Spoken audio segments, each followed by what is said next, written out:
Hi everyone, welcome to week 5 of Lit 215. Can you guys believe it? We've only got this week and next week, and then we're finished with our summer course.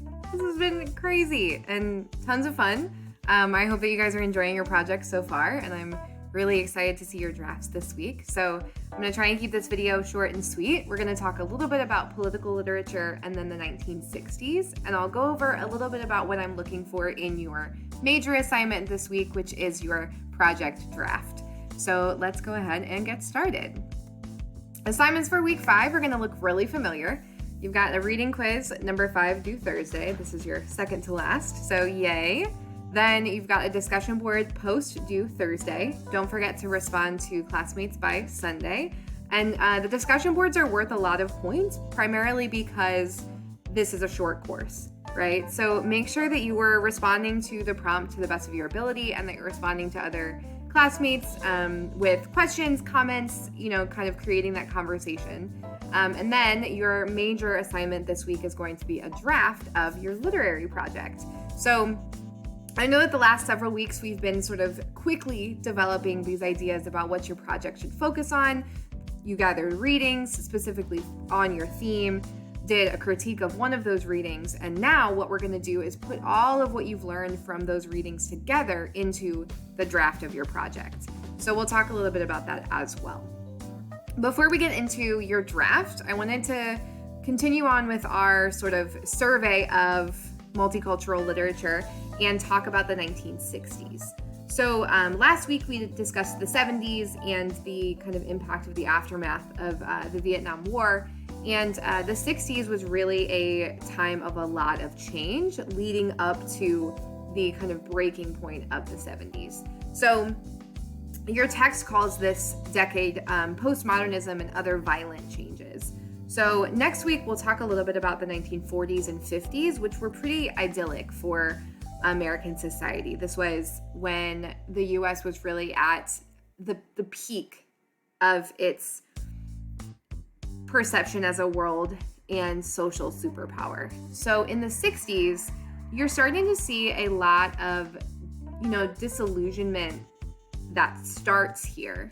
And part of the reason for that is a lot of social change and a lot of the need for political action.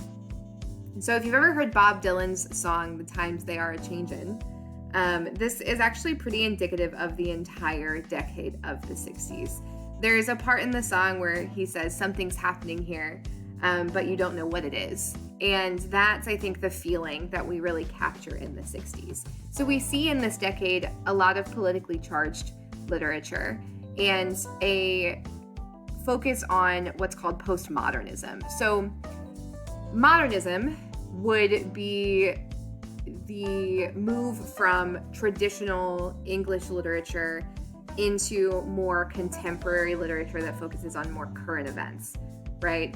Postmodern is really where authors are starting to reflect on those current events and noticing a randomness and a chaos in everyday life. And this is starting to be reflected in the literature. And this is something we'll notice in the readings for this week. So a few things to note was that this was during the 60s, we saw a rise in beat poetry, which if you remember from week 1 when we studied slam poetry, that's actually where beat poetry and slam poetry got its start in the 60s. And also confessional poetry, which is where the author is kind of focused on their individual experience, but reflecting on a larger social ill. So you might recognize this sort of style in Sonny's Blues, for example, one of the stories for this week, where the narrator, in describing his experience with himself and his brother, is commenting on larger ideas about poverty and drug addiction and the inability of certain communities to address these problems on their own. So some significant events of the decade, besides large movements in music, particularly like Woodstock, the hippie movements started in the late 50s, but really got hit their stride in the 60s. But then there was also a lot of violence. We saw the assassinations of Martin Luther King Jr., Malcolm X, John and Robert Kennedy, the Charles Manson murders. These were all really incredibly pivotal to America. the deaths of these prominent figures that represented not only, peace and justice and progress for the US, but also diversity and a way forward. And the decade was really about coming to terms with these events. And then also military involvement in Vietnam, which ramped up throughout the 70s, but started in the 60s. So I'd like you guys to remember when, reading the pieces for this week, this quote from your text that says the word revolution was in the air. And the 60s were all about individual people rising up against the powers that be and fighting these social ills and sort of wanting to create a better world, not just in the US, but outside of it. So some of the pieces for this week, and actually, I think I said in the video last week that those readings were my favorite. And then I read these again and I thought, no, these are my favorite. I think that there's just a lot of interest in the readings for this week and a lot of really similarities we can draw from the 60s to what we're experiencing right now in the 2020s. So first, you'll have the reading Los Vendidos, which is also a play style, kind of like The Colored Museum. And although it is a similar style, I want you all to notice that Los Vendidos is not as much a commentary on Hispanic culture as it is the majority reaction to Hispanic culture. So this really discusses Hispanic peoples and the need to rise up against oppression in the US. And these aren't just immigrants. These aren't just people who, are coming to the US to build their families, but people who have been here for generations. So I think sometimes when we think about Hispanic peoples, we think, oh, well, that means, immigrants who come here across the border from Mexico. And, that might be the case for some people, but we also need to remember that there are, Hispanic people who have been here and whose families have been here for just as long as mine has. Then you'll see a reading called The Scent of Apples, and this is from the perspective of a Filipino university professor who meets a Filipino farmer. And some sort of historical background is important here. The Japan, sorry, I'm saying so much today. So during World War II, Japan occupied the territory of the Philippines. And part of the US's involvement in World War II was fought on Filipino land. And post World War II, Japan technically lost control of the Philippines, but did still enact a lot of unofficial control.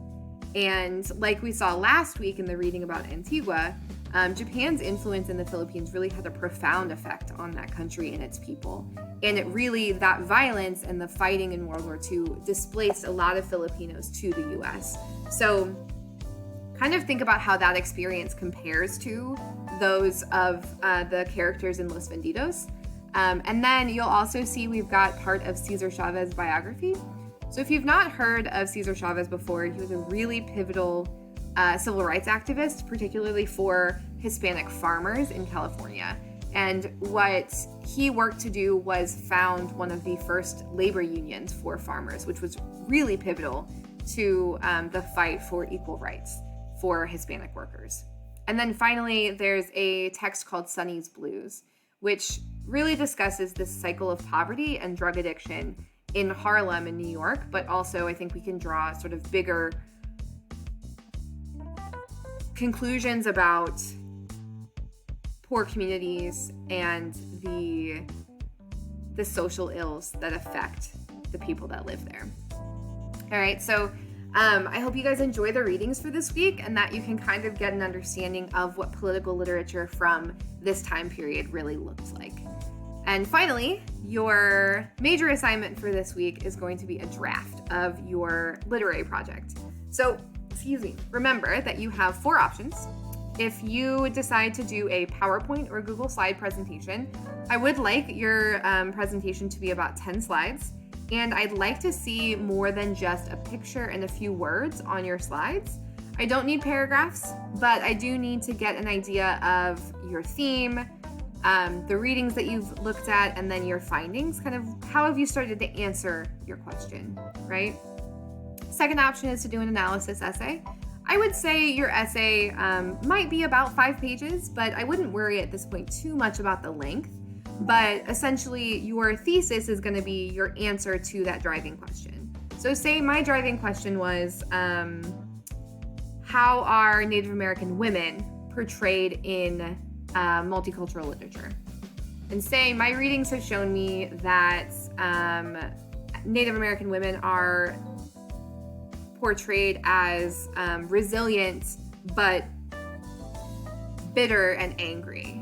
Then my thesis for my essay would be, in multicultural literature, particularly these stories, we see Native American women portrayed as resilient yet bitter. And then the rest of my essay would use examples from my readings to support that. So I hope you guys can understand how your question is going to help with your final project. All right. Last 2 options, a poster or a visual. So what you can do for this one is if you create a poster either digitally or on paper, you can take a picture of it and submit that. But don't forget, you will need a 2-page analysis, kind of telling me, what was your thinking for your poster? How does this reflect your theme? That kind of thing. And then the same goes for a creative writing or original literary piece. I do need just a short 2-page analysis of why you went this direction and how your piece kind of reflects your theme. All right, so I know that the sort of project can feel a little unfinished. Some of you may be like, I'm not really sure how this is supposed to look, and that's okay. I'm giving you a lot of freedom here because I think that it's important for you guys to explore these themes for yourself, and there's no right way to do this. So as long as you kind of follow the guidelines in the assignment sheet, you're gonna be fine. All right, so thank you all. It's been great. I'm excited to see your drafts in week 5. And then next week, we will be wrapping up the course. So I will see you all online.